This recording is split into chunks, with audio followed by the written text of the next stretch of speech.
한 영상에서 한 일타 강사가 자신이 가르쳤던 제자 중에 가장 기억에 남는 한 학생이 있다면서 이런 이야기를 했습니다. 이 학생이 매일 지각도 한 번 하지 않고 항상 제일 앞에 와서 이 교탁 앞에 앉아 있었대요. 근데 그 모습이 너무 기특하고 이뻐서 어느 날은 이 선생님이 그 학생을 칭찬해 줬습니다. 야, 너는 참 졸지도 않고 항상 1등으로 오고 너무 기특하다 얘야, 이렇게 칭찬을 해줬다고 합니다. 그랬더니 이 학생이 그 칭찬을 듣고 울더래요. 막 웃고 기뻐한 게 아니라 그 소리를 듣자마자 막 눈물이 쏟아지기 시작했습니다. 그래서 선생님이 뭔가 사연이 있구나 하고 물어봤대요. 너 왜 우니? 라고 물어보니까 그 학생이 하는 말이, 선생님 저 사실은 너무 힘들어요. 이 잠 때문에 너무 힘들어요. 이렇게 얘기하는 거예요. 아니 너 몇 시간 자길래 그렇게 힘들어? 물어봤더니 주말에만 잔대요. 설마 평일에 한숨도 안 자겠어요? 뭐 한 2시간, 3시간 정말 조금 자니까 이렇게 얘기를 하는 거겠죠.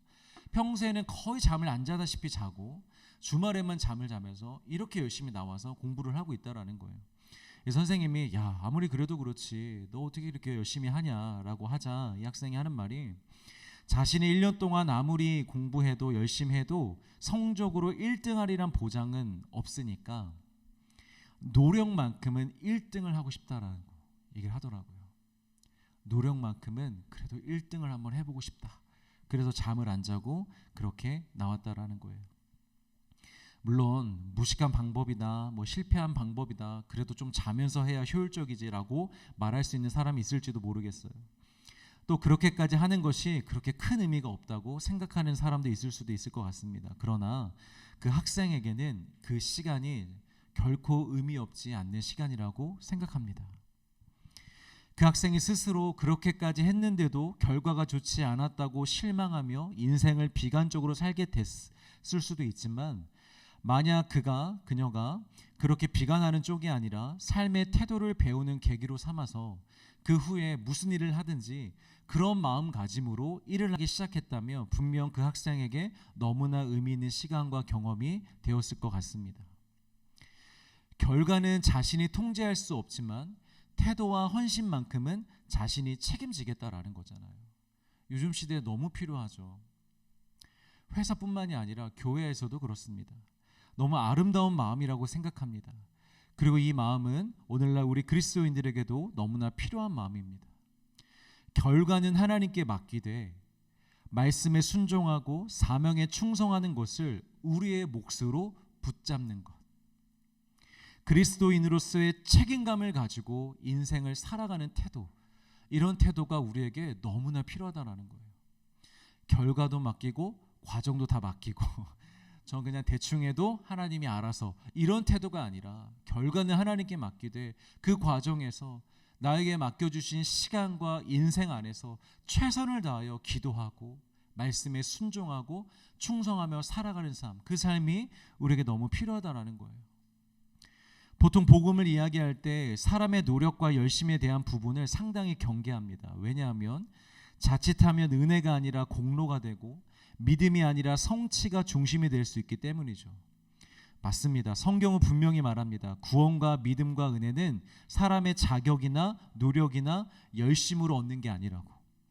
하나님이 값없이 주시는 선물, 은혜라고 말씀하고 있습니다. 그러나 그 말이 우리의 게으름을 정당화하는 면죄부가 되지는 않습니다. 노력과 열심으로 신앙생활을 하지 말라라는 말은 무슨 말이냐면, 그렇게 해서 하나님께 인정을 받으려고 하지 말라는 거예요. 또 그것을 근거 삼아서 하나님에게 무엇인가 요구하려고도 하지 말라라는 거예요. 내가 이렇게 했으니 하나님 나에게 뭘 좀 달라고, 내가 이렇게 노력하고 있으니 뭔가 좀 이루어달라고 이렇게 요구하지 말라라는 거예요. 그렇게 하면서 또 그것으로 자신을 사람들 앞에서 자랑하고 높이려고 하지 말라는 것이지, 적당히 대충 할 수 있는 대로만 하면 살아도 그런 삶 속에서 하나님이 날마다 은혜를 주신다는 말은 결코 아니라는 거죠. 여러분, 제가 지금 말하는 3가지를 잘 기억하세요. 우린 이미 하나님에게 인정받는 정도가 아니라 이미 영원한 사랑을 받은 자들입니다. 믿으시길 바랍니다. 하나님한테 우리가 더 이상 뭐 인정받을 게 없어요. 하나님이 이미 우리를 너무나 사랑하셨어요. 2번째, 하나님은 이미 우리에게 독생자도 아낌없이 주셨기 때문에 믿음으로 구하는 모든 것을 그냥 주십니다. 필요하다면, 영적으로 우리에게 도움이 된다면, 우리가 예수님의 이름으로 구하는 모든 것은 여러분들이 뭔가 특별한 일을 하지 않아도 하나님은 주십니다. 누구에게? 믿음으로 구하는 자들에게. 세 번째, 그래서 우리의 자랑은 오직 예수 그리스도입니다. 자, 이 세 가지의 믿음을 가지고 우리가 당당하게 담대하게 사는 거예요. 그게 신앙생활이에요, 여러분. 이 믿음으로 살아가는 거. 이걸 얻으려고 살아가는 게 아니라 이걸 그냥 주시는 하나님을 믿음으로 당대하게 살아가는 거예요. 그리고 그 믿음 위에서, 그 믿음 안에서 우리에게 맡겨주신 하나님의 나라와 교회와 영혼들을 위해서 책임감을 가지고 이 세상을 살아가는 거죠. 그것이 바로 하나님의 뜻인 줄 믿으시길 바랍니다. 고린도전서 15장 10절 말씀을 같이 읽겠습니다. 시작. 그러나 내가 나 된 것은 하나님의 은혜로 된 것이니 내게 주신 그의 은혜가 헛되지 아니하여 내가 모든 사도보다 더 많이 수고하였으나 내가 한 것이 아니요 오직 나와 함께 하신 하나님의 은혜로라. 자, 여러분, 이게 무슨 말이냐면 내가 하나님의 은혜 안에 있다 보니까 지금까지 다른 사도들보다 더 수고하고 더 열심히 살 수밖에 없었다라는 거예요. 다시 한번, 은혜 안에 있어서 편하게 산 것이 아니라 은혜 안에 있어서 오히려 이렇게 열심히 살 수밖에 없었다라는 거예요. 지금 이 말을 하고 있는 거예요. 그런데 이것이 다른 사도들은 덜 수고하고 덜 충성했다라는 그런 비교의 말이 아닙니다. 각자에게 맡겨진 사명이 있는데 바울 자신에게는 특별한 사명이 있었기 때문에 더 큰 책임감을 가지고 더 수고할 수밖에 없었다는 고백이에요. 그리고 이 고백마저도 자신의 공로를 어필하고 인정받기 위해서가 아니라 오직 함께 하시는 하나님의 은혜로 감당할 수 있었다고, 그러니까 이 모든 것이 하나님의 은혜였다고 고백하고 있는 거예요. 여러분, 복음은요, 우리를 느슨하고 게으르게 만들지 않습니다. 복음은 우리로 하여금 일하게 합니다. 우리로 하여금 움직이게 만듭니다. 우리가 일을 하고 움직이고 성실하고 신실하게 살아가는 가장 강력한 동기부여가 되는 게 복음입니다. 그리고 어렵고 힘들지만 그런 삶을 계속해서 살아갈 수 있도록 가장 확실하게 도와주는 것이 그것도 복음입니다. 여러분, 성경을 봐도 주변을 둘러봐도요, 예수님을 진실로 영접하고 은혜 받은 자들의 삶을 보면 매우 성실합니다. 그리고 매우 부지런합니다. 피곤함은 느껴질지언정 무기력하지는 않습니다. 잠시 지칠 수는 있어도 멈춰서거나 주저앉지는 않습니다. 왜냐? 그 속에 마르지 않는 샘물이 흘러 넘치고 있기 때문입니다. 우리가 지난 3일간 새벽에 보았던 이 우물가의 사마리아 여인, 예수님을 만났다고 해서 바뀐 것이 없었어요. 여전히 그녀는 남편 5명을 두었던 여인이었고, 여전히 그녀는 유대인들이 멸시하는 사마리아 여인이었으며 앞으로도 계속해서 이곳에 물을 뜨러 와야 됩니다. 바뀐 것이 아무것도 없었어요. 그러나 딱 한 가지 바뀐 게 있었죠. 그녀의 마음이에요. 그녀의 마음에 넘쳐 흐르는 샘물이 들어왔어요. 살게 하는, 기쁘게 하는, 흘러 넘치는 그 샘물이 들어온 거예요. 그 샘물이 그녀의 상처를 다 덮어버렸습니다. 그 샘물이 그녀의 민족적인 수치까지도 다 덮었습니다. 그리고 그 샘물이 그녀의 외로움과 목마름을 다 덮어주었습니다. 그리고 그때부터 그녀는 사람들로부터 외면당하고 소외받으면서 고통하는 인생이 아니라 이제 예수 그리스도를 증거하는 영광의 삶을 살게 된 것입니다. 그 이후에 이 여인이 어떻게 살았는지는 나오지 않지만 분명한 것은 신실하고 성실하게 살았을 거예요. 하나님을 진실로 예배하고 날마다 복음을 전하고 함께 모여 떡을 떼며 잔을 나누며 예배하며 그렇게 살았을 것입니다. 사랑하는 성도 여러분, 저는 지금 여러분들에게 더 열심히 신앙생활하고 더 수고하라는 권면을 드리고자 하는 것이 아닙니다. 그렇게 살 동기부여가 되지 않는 상황에서, 그만큼의 은혜가 없는 상황에서 또다시 우리가 인간적인 힘으로 하려고 하면 그건 고통이에요. 우리의 힘으로 하려고 하면 그건 고통이고 어려움이에요. 부담만 되고 짐만 되는 거예요. 그리고 오히려 하나님의 은혜와 더 멀어지게 됩니다. 이런 말씀을 율법으로 자꾸 받으면 자꾸 하라고 하시네. 그래 해야겠지. 이렇게 율법적으로 접근하면 오히려 여러분들 은혜와 더 멀어지게 돼요. 그러나 이 시간 정말 마음을 다해 권면드리고 싶은 것은 지금의 삶에 안주하지 말고 영적으로 게으른 삶에 익숙해지지 말고 은혜 안에서 영광의 표대를 향하여 날마다 앞으로 달려가는 그 참된 그리스도인들의 삶, 샘물이 안에 흘러넘쳐서 그 기쁨으로 살아가는 삶, 그 삶을 우리가 갈망하고 소망하고 꿈꾸자는 거예요. 지금 삶에 안주하지 말고 샘물이 흘러 넘치는 삶을 우리가 꿈꾸자는 거예요. 그리고 구하자는 거죠. 그 은혜를. 하나님, 나에게도 그 여인과 같은 샘물을 허락하여 주시옵소서.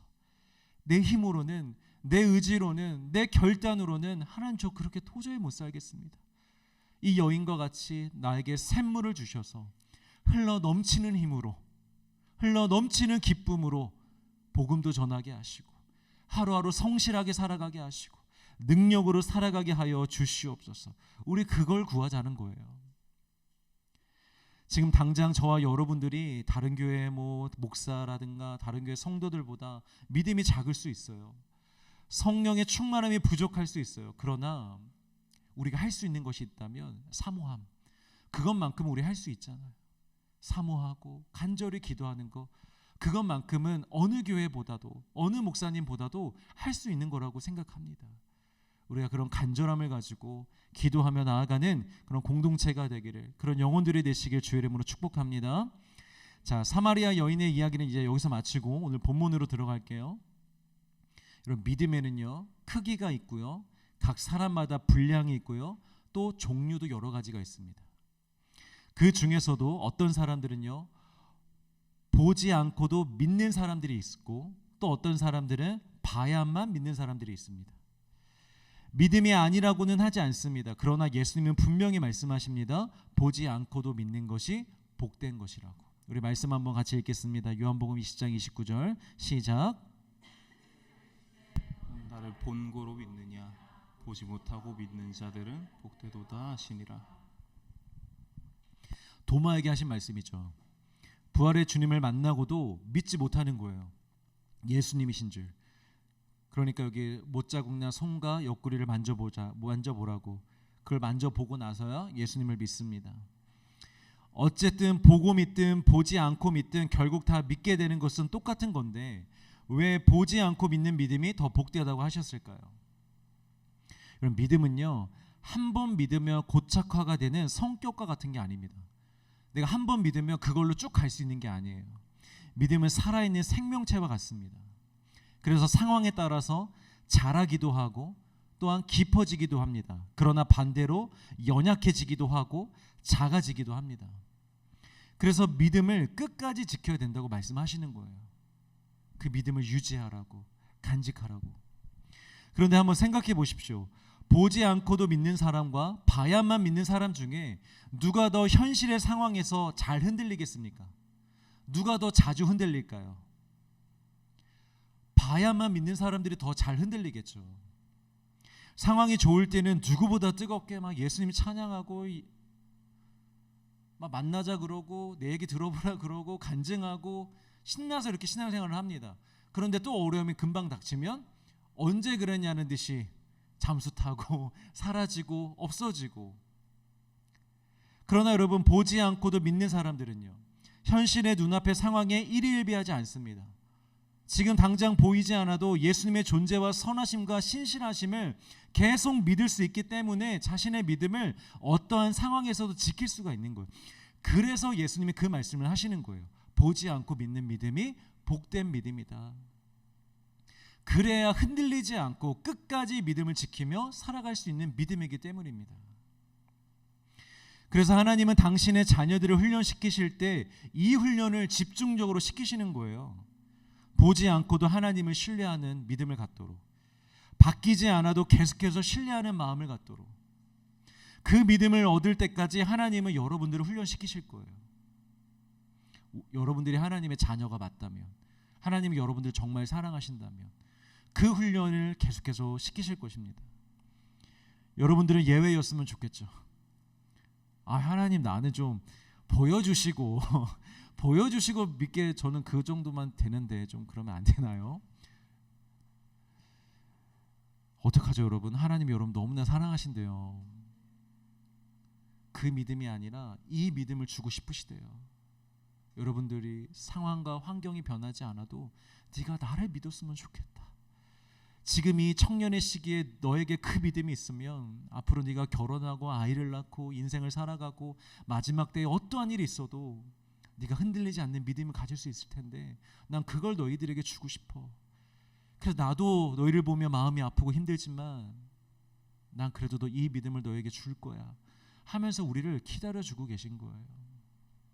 이 믿음을 받으시길 주의 이름으로 축복합니다. 자, 오늘의 본문의 이야기가요 바로 이 이야기예요. 예수님이 행하시는 기적을 보고 듣고 조금 믿게 된 사람이 있었어요. 그리고 그 사람이 지금 죽어가는 자신의 아들을 고치면 내 눈앞에서 고쳐주면 더 믿겠다고 말하는 사람이에요. 그런데 예수님은 그 사람을 보지도 않고 믿는 믿음으로 세워가시는 이야기가 오늘의 이야기입니다. 자, 예수님이 사마리아를 떠나 갈릴리로 가십니다. 그런데 요한은 갑자기 이런 말씀을 덧붙입니다. 44절 예수께서 친히 증언하시기를 선지자가 고향에서는 존경을 받지 못한다 하시고, 갈릴리는 예수님의 고향인데 고향 사람들은 자신을 인정하지 않을 것이라는 말씀이죠. 왜냐? 사람들은 어렸을 때부터 예수님을 봐왔기 때문에 그저 요셉의 아들, 나사렛의 사람, 우리의 친구, 우리의 조카, 우리의 가족 이렇게만 생각했어요. 생각해 보세요 여러분. 만약에 우리와 함께 생활하고 있던 사람 중에 성수가 오늘 찬양 인도 했으니까 성수가 갑자기 찬양 인도를 하다가 두 팔을 벌려서 나는 인자로서 왔고 나는 재림 예수로 왔고 아버지께서 나를 보내셨고 여러분 요즘에 뉴스 보셨어요? 가장 최근에 오신 재림 예수님은 사투리를 쓰시더라고요. 막 사투리를 쓰시면서 막 자기가 재림 예수라고. 어쨌든 여러분 이러면 인정이 되겠어요 여러분? 아무리 기적을 행하고 능력을 보여도 그냥 은사가 있는가 보다 하지 예수님으로 받아들이기가, 신의 아들로 받아들이기란 쉽지 않다라는 거죠. 그런데 예수님의 말씀과는 다르게 45절을 보면 갈릴리 사람들이 예수님을 영접했다고 합니다. 이 영접했다라는 건 뭐냐면 환영했다라는 거예요. 예수님이 저기서 오시는데 길에 나가가지고 예수님을 맞이했다라는 거예요. 예수님의 기우였을까요? 아니면 고향이고 좀 더 긴장이 되니까 밑밥을 까신 걸까요? 아닙니다. 당연히 조금도 허튼 말을 하시는 분이 아니시잖아요. 그들이 예수님을 환영하는 이유가 있었어요. 우리 45절 말씀 있습니다. 시작. 갈릴리에 이르심에 갈릴리인들이 그를 영접하니 이는 자기들도 명절에 갔다가 예수께서 명령을 주시고 예루살렘에서 하신 모든 일을 보았음이더라. 유대에서 하신 모든 일을 보았습니다. 그러니까 그들은 예수님이 메시아라는 사실과 그분이 하시는 말씀은 인정하진 않았지만 눈앞에서 벌어진 그 기적만큼은 너무나 신기했기 때문에 예수님의 그 기적을 바라고 있었다라는 거예요. 그 기적이 또 일어나기를 자신들에게도. 그래서 환영하고 있는 거예요. 존재는 인정하지 않을 거야. 당신이 하는 말은 그것도 인정하지 않을 거야. 그런데 그건 참 신기하던데, 그 표정은 너무 신기하던데, 우리한테도 한번 해볼래? 여기서도 한번 그 기적을 행해볼래? 하는 그런 마음으로 예수님을 환영했다라는 거죠. 예수님이 그 마음을 아셨어요. 저들은 내게서 표적만 구할 것이다. 진리와 말씀과 영혼의 생명은 구하지 않을 것이다. 여러분, 기적에 대한 기대는요, 신앙처럼 보이지만 사실은 신앙이 아닐 수 있습니다. 기적을 발판으로 믿음의 세계로 들어갈 수는 있지만 아닌 경우가 훨씬 더 많아요. 여러분, 뒤에 6장에서도 나오거든요. 오병이어 사건이 일어난 뒤에 수많은 사람들이 예수님을 따릅니다. 근데 예수님 뭐라 그러세요? 저들이 나를 따르는 건 먹고 배불러서 따르는 거다. 내가 기적을 행하고 그들을 먹였기 때문에 그들이 또다시 기적을 경험하기 위해서, 또 먹기 위해서 나를 따를 뿐이다 라고 말씀하세요. 그러니까 그러니까 한번 기적을 경험하면 기적만 따르는 거예요. 그것만 따르는 거예요. 오늘날에는 기적은 많이 일어나지 않기 때문에 이런 신앙이 없을 것 같죠. 그런데 아닙니다, 여러분. 이런 신앙의 형태는 다른 것으로도 또 존재합니다. 종교적인 카타르시스 또는 엑스터시, 이 감정적인 고양, 도취, 감동, 흥분, 분위기, 신비한 체험, 이런 것을 신앙으로 착각하는 경우가 너무 많아요. 이런 것을 쫓는 사람들이 너무 많다라는 거죠. 또 성공한 사람들의 간증을 들으며 그런 성공적인 삶을 쫓는 사람들, 사실은 예수님을 쫓는 것 같지만 막 그 사람을 쫓아서 나도 기도 이렇게 해보고 말씀도 이렇게 읽어보고 한번 비슷하게 살아보려고 해요. 그런데 그게 예수님을 따르는 신앙이 아니라는 거예요. 그 사람은 그냥 그런 현상을 따르는 거예요. 이렇게 하면 나에게도 그런 삶이 오지 않을까? 내 삶도 그렇게 변하지 않을까? 하면서 그 현상을 쫓는 거죠. 말은 하나님의 영광이지만 결국은 다 자신의 삶을, 인생을 위해서 신앙생활을 하는 거예요. 얼마 전에 제가 한 영상을 보는데요. 제목이 무슨 한국의 기독교 문화 수준 뭐 이런 내용이었던 것 같아요. 한 찬양팀 집회인데 다들 막 손을 들고 점프를 뛰면서 찬양을 합니다. 뭐 이 정도까지는 어떻게 우리도 막 그런 적이 있었으니까 그냥 그럴 수 있다고 칩시다. 그런데 여러분 막 허리가 굽혀지고요. 헤드뱅잉을 하는 모습이 보였어요. 찬양 인도자가. 소리만 끄잖아요. 힙합 공연장 같아요. 막 래퍼들 랩할 때 막 손 들고 막 이거 하는 거 있죠. 클럽에 온 것 같은 착각이 들 정도로 제가 확신하는 건 정말 거기 있는 수많은 젊은이들이 그날 성령의 충만함으로 정말 그렇게 찬양하고 있었다면 대한민국은 뒤집어질 거예요. 적어도 1000명 이상이 됐거든요. 그 1000명 이상의 사람들이 그런 성령의 충만을 받아서 그렇게 정말 하나님을 찬양하는 사람들이라면 대한민국이 바뀔 거예요. 한국 교회가 바뀔 거예요. 다는 아니겠지만 요즘 시대 대다수의 젊은이들이 음악과 분위기, 거기서 오는 카타르시스를 경험한 뒤에 그것이 은혜와 성령 충만인 줄 착각하며 그런 예배를 찾아다니는 사람들이 많아요. 찬양 문화, 기독교 문화 선하게 쓰면 너무 좋은 것이지만 과연 우리는 이것을 잘 사용하고 있는가 고민해 봤으면 좋겠어요. 거룩하고 선하게 사용하라고 주신 것을 우상으로 바꾸는 행태는요, 이전부터 존재해 왔습니다. 가장 대표적인 게 언약궤죠. 언약궤는 원래 하나님의 임재의 상징입니다. 하나님 그 자체는 아니에요. 하나님을 섬기는 게 중요하지 언약궤 자체가 중요한 게 아니에요. 하나님의 말씀이 중요한 거지 언약궤 자체가 중요한 건 아니잖아요.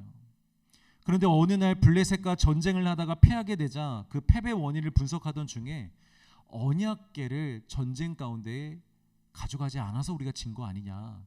그러니까 언약궤를 가져가자고 해요. 어떻게 되죠? 대패를 합니다. 아주 그냥. 그리고 그 언약궤마저 뺏기게 되죠. 왜냐? 그 언약궤를 우상으로 섬겼기 때문이에요. 또 어떤 것이 있냐면 놋뱀. 출애굽 당시에 백성들이 불순종하자 하나님이 뱀을 보내세요. 그래서 뱀에 다 물리게 하세요. 그래서 막 다 죽어가고 있었어요. 그때 하나님이 모세에게 명령하시죠. 장대 하나를 매달아가 거기다 놋으로 뱀을 만들어서 휘감아라. 그리고 그것을 쳐다보는 자들마다 살아날 것이다. 그래서 사람들이 그 뱀을 보고 많이 살아났어요. 그럼 여러분 그 다음에 이 놋뱀은 거기서 역할이 끝난 거예요. 그런데 이스라엘이 그 놋으로 만든 뱀을요 수백 년 동안 가지고 있습니다. 언제까지 가지고 있느냐? 히스기야가 왕이 되어서 그 놋뱀을 처리를 하는데 그때까지 시간을 따져보면 수백 년이 걸린 거예요. 수백 년 동안 그걸 버리지 않고 계속 갖고 있던 거예요. 왜 가지고 있었을까 여러분? 그걸 섬기고 있었던 거예요. 이 놋뱀에게 능력이 있어. 여기 힘이 있어. 이걸 가지고 있으면 언젠가 우리에게 도움이 될 거야. 이거 사용할 날이 올 거야. 이러면서 이 놋뱀을 가지고 있었던 거예요. 우상으로 섬기고 있었던 거예요. 자, 또 하나. 제사장들의 옷 중에 흉패라는 게 있어요. 그죠, 여러분? 아시죠? 12가지의 보석으로 여기다 이렇게 가슴에 새겨 놓은 거. 그 흉패 안에 뭘 넣냐면 우림과 둠밈이라는 것을 넣어요. 사진 한번 보여 주세요.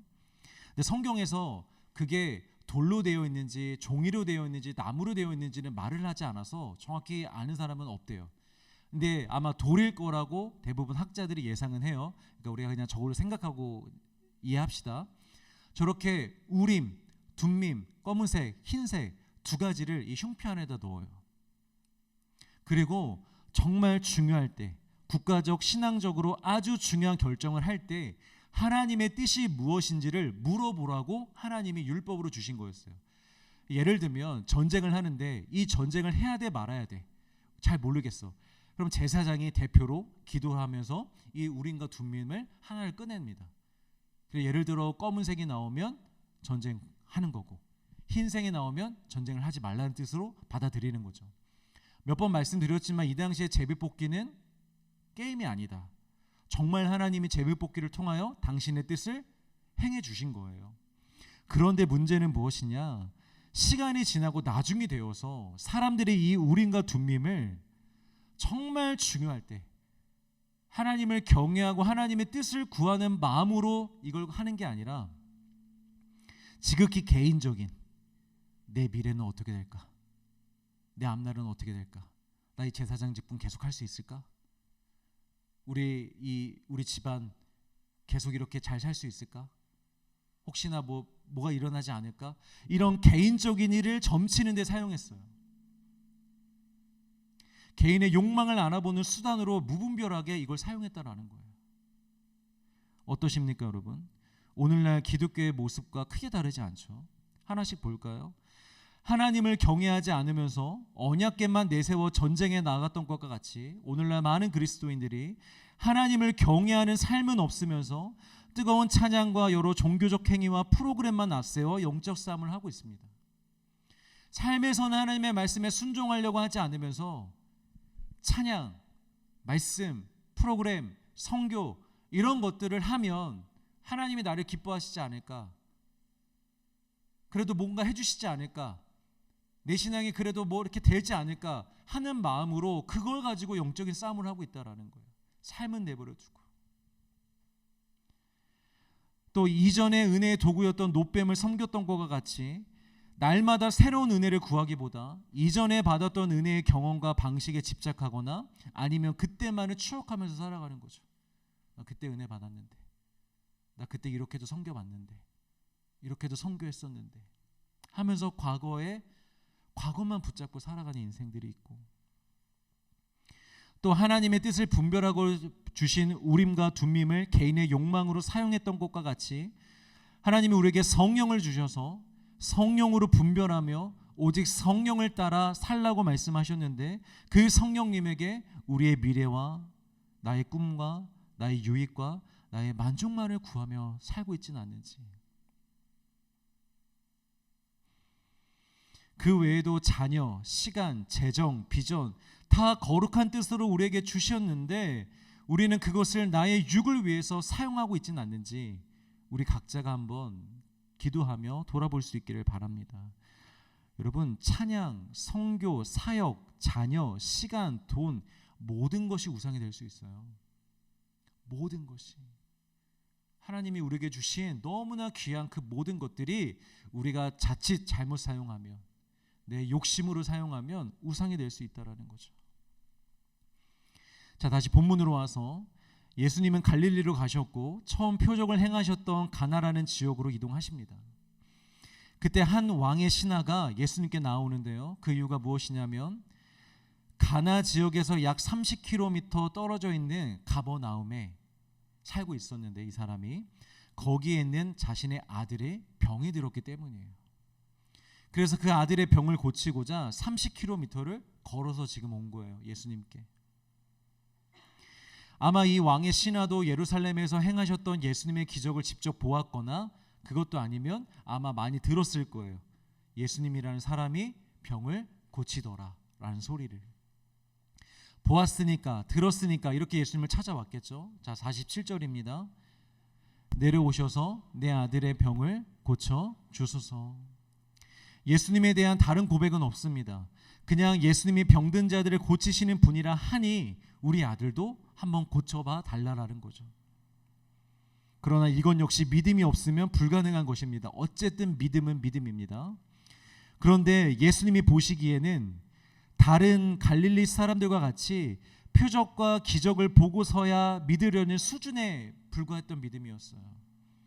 그래서 이 사람에게 예수님 뭐라고 말씀하시냐면 48절, 너희는 표적과 기사를 보지 못하면 도무지 믿지 아니하리라.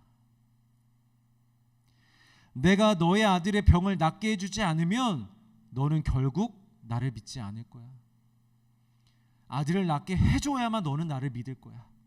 그게 너의 믿음이야 라고 지금 말씀하시는 거예요. 갈릴리 사람들과 같이. 여러분, 여기서 잠깐만 생각해 봅시다. 분명 다른 곳에서는 병을 고쳐주실 것을 믿음으로 나온 사람들을 예수님이 칭찬을 많이 해주십니다. 혈루증을 앓던 여인, 백부장, 이런 사람들을 오히려 칭찬해 주셨잖아요. 네 믿음이 크다. 그런데 왜 오늘 이 왕의 신하에게는 이렇게 냉정하게 말씀하고 계실까요? 너는 내가 이걸 안 해주면 넌 믿지 않을 거야 라고 이렇게 냉정하게 말씀을 하실까요? 비슷해 보이지만 여러분, 달라요. 믿음이 달라요. 혈루증 여인이나 백부장은요, 이미 믿었어요. 이미 예수님의 존재에 대한 믿음이 있었어요. 그 믿음이 어떻게 표출되었나요? 여인은 내가 옷자락만 만져도 나을 거라고 믿었어요. 백부장은 말씀만 하소서, 말씀만 하시면 직접 가지 않으셔도 그 말씀의 능력이 있어서 나의 종이 나을 줄 믿습니다. 그러니까 아직 보지 않았지만, 예수님이 기적을 행하시지 않았지만 이미 그 두 사람은 이미 믿고 있던 거예요. 그런데 이 왕의 신하의 믿음은요, 조건부 믿음입니다. 다른 사람의 병을 고치는 것은 보았는데 혹 나의 아들까지도 고쳐주시면, 내 앞에서 한 번 더 그 기적을 보여주시면 그러면 내가 믿겠습니다 라는 믿음이었다라는 거예요. 그럼 우리에게는 이런 모습이 없을까요? 성경의 말씀은 잘 믿지 않고 잘 받아들이지 않고 순종하지 않으려고 하면서 기도의 응답과 상황의 변화와 은혜의 현상들만을 바라는, 그리고 보여주셔야만 믿겠다는, 지금 내 문제를 해결해 주셔야만 내가 잘할 수 있겠다라는 그런 믿음의 고백들과 마음들을 예수님께 드리고 있지는 않나요? 49절입니다. 신하가 이르되 주여 내 아이가 죽기 전에 내려오소서. 근데 이 신하는 지금 이런 말이 안 들려요. 아들이 지금 죽게 생겼는데 이런 말이 들리겠어요? 무슨 소리인지 제가 정확히는 잘 모르겠는데 어쨌든 빨리 지금 우리 아들한테 한번 가봐 주십시오 라고 얘기하는 거예요. 그러자 예수님이 이렇게 말씀하십니다. 50절입니다. 시작. 예수께서 이르시되 가라, 내 아들이 살아있다 하시니 그 사람이 예수께서 하신 말씀을 믿고 가더니. 예수님이 직접 가서 만지시고 안수하지 않고 먼 거리에서 원격으로 30km 원격으로 오직 말씀으로 치유해 주십니다. 여러분, 이게 중요합니다. 백부장이 믿음으로 요청했잖아요. 가지 말고 말씀만 해달라고. 근데 지금 이 사람은 그런 믿음이 없어요. 그리고 그걸 요청하지도 않고 있어요. 그런데 왜 예수님은 이렇게 기적을 베풀어 주셨을까? 왜 이 방법으로 하셨을까? 직접 가지 않으시고. 멀어서? 할 일이 있으셔서? 아니에요, 여러분. 왜 이렇게 행하셨느냐? 이제부터 이 믿음을 가지라는 거예요. 봐야만 믿는 믿음이 아니라 보지 않고도 믿는 믿음을 가지라고. 그 기회를, 믿음을 가질 수 있는 기회를 이 왕의 신하에게 주고 있는 것입니다. 봐야만 믿는, 해결돼야만 믿는 그런 믿음은 능력이 없어. 어떤 열매도 맺을 수 없어. 그러니 그런 믿음 말고 이제부터는 보지 않고도 믿는 믿음을 가지라고. 그의 믿음이 새로운 차원으로 들어갈 수 있도록 이렇게 은혜를 베풀어 주고 있는 것입니다. 이 신하가 어떻게 했습니까? 그 다음에 그 말씀을 믿고 갔습니다. 완벽한 믿음은 아니지만 그 짧은 사이에 이 신하의 믿음이 그래도 한 차원은 높아진 거예요. 원래는 처음에는 무조건 데려가려고 그랬는데 가라고 하시니 한번 가보는 거예요. 만약 믿지 않았으면 안 갔을걸요? 절대 안 갔을걸요? 내 아들의 생명이 걸렸는데 무슨 말이냐, 그렇게 말씀하시지 마시고 그냥 같이 가달라고 아마 이렇게 끝까지 졸랐을 거예요. 근데 그냥 갔대요. 왜냐? 믿으니까. 자, 여러분, 이것은 거의 100%는 아니지만 진리처럼 여겨지는 것인데, 고난과 고난 속 간절함은 우리로 하여금 믿음을 붙잡게 해줍니다. 다시 한번, 고난과 고난 속에서 우리 안에 있는 그 간절함은 우리로 하여금 우리 눈앞에 있는 믿음을 붙잡게 합니다. 예를 들어 여러분, 욥이 만약에 고난을 당하지 않았다고 생각해 보세요. 어떠한 고난도 없어. 계속 형통해. 집도 부유하고 자녀들도 잘 살고 부족한 게 없어. 근데 그럴 때에 하나님과 그런 대화들을 했다고 생각해 보십시오. 물론 깨닫는 것은 있었겠지만 분명히 욥기에서 기록된 그런 고백들을 과연 할 수 있었을까요? 그 믿음의 차원까지 욥이 갈 수 있었을까요? 저는 아니라고 생각해요.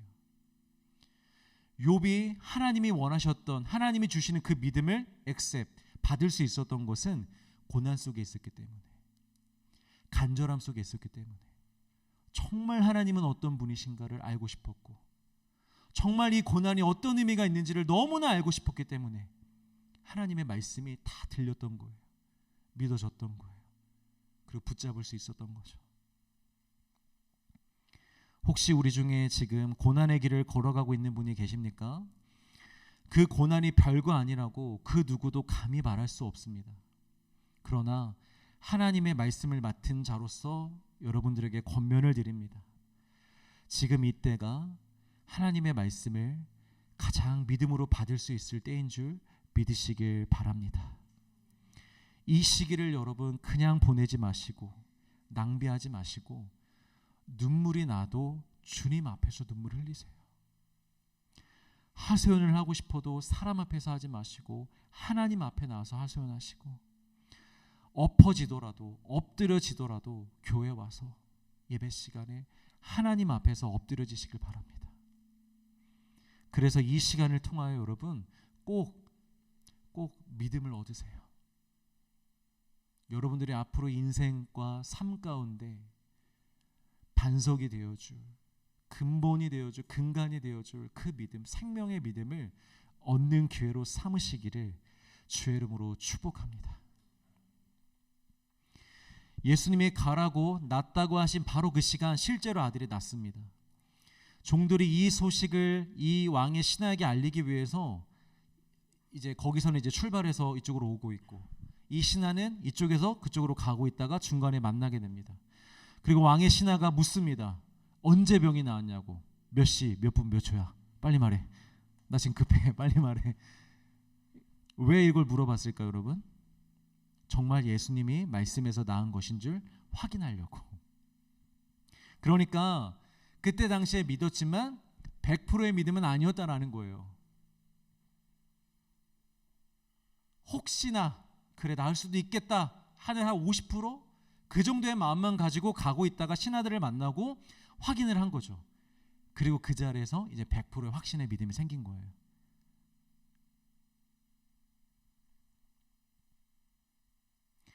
마지막으로 그리고 53절 이렇게 되어 있습니다. 53절 같이 있습니다. 시작. 내 아버지가 예수께서 내 아들이 살아있다 말씀하신 그때인 줄 알고 자기와 그 온 집안이 다 믿으니라.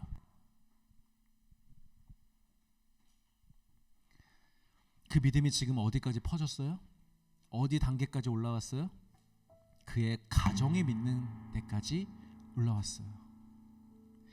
자, 여러분 한번 이 흐름을 보세요. 처음에는 보는 것으로만 믿으려고 했어요. 그 다음에는 말씀을 믿기 시작했어요. 완전하지 않지만 그래도 그 말씀을 믿어보려고 했던 거예요. 믿어보려고 했던 거예요. 그리고 이제는 확신하게 되었고, 그리고 그 다음에는 온 가족이 예수를 믿게 되었어요.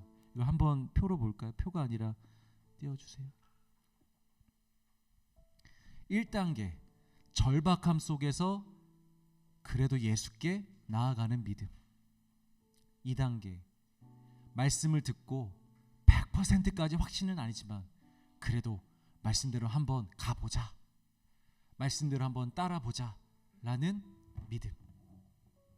그리고 3단계, 그렇게 믿음으로 갔더니 실제로 하나님께서, 예수님께서 역사하심을 경험하고 그것을 통해 내 믿음이 100% 온전해지는 단계.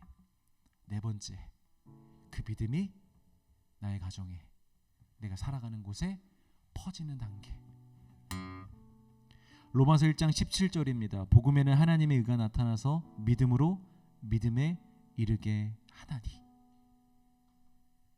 그 말이 이 말이에요. 아브라함, 우리 최근에 아브라함 봤잖아요. 아브라함의 믿음을 생각해 보세요. 갈대아 우르에서 떠나라 라고 했을 때 대단한 믿음은 아니었어요. 근데 그 믿음이 시작이 되었던 거예요. 아주 작은 믿음. 누가 떠나라고 하네? 떠나면 뭔가 있나 보네? 하면서 떠났던 그 믿음. 그 믿음에서부터 시작해서 마지막에 이삭을 바치는 믿음까지, 그리고 온 인류의 믿음의 조상이 되는 그 믿음의 전파까지, 믿음에서 믿음에 이르게 되나니. 사랑하는 성도 여러분, 지금 우리는 몇 단계 믿음입니까? 혹 우리의 믿음이 지금 크지 않아도 괜찮아요, 여러분.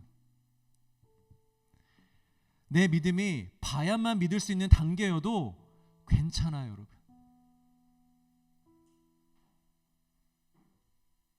늘 넘어지는 믿음이어도 괜찮아요, 여러분. 그러나 절박함 속에, 애통함 속에 예수님께 나오는 믿음이 있으셔야 돼요. 그 믿음이 시작이 될 거예요. 여러분, 이거 쉬운 거 아닙니다. 절박함을 가지고 예수님께 나오는 거, 이거 쉬운 거 아닙니다. 습관적으로 교회 나오는 사람들이 얼마나 많은데 여러분, 다 절박함 속에 믿음으로 나오는 거 아니에요. 수많은 사람들이, 수많은 크리스찬들이 다른 목적을 가지고 나오기도 하고, 습관을 따라 나오기도 하고, 그냥 나오기도 해요. 절박함 속으로 진짜 이 중에서 예수님께 나오는 사람은 많지 않아요. 그런데 그 믿음이 우리의 시작입니다. 그 믿음만 있으면 여러분, 우리 2단계로 갈 수 있어요. 말씀을 들으셨으면 이 자리에서 100% 안 믿기셔도 돼요. 그런데 그 말씀을 나 몰라라 하지 마시고 삶으로 가서 한번 해보십시오.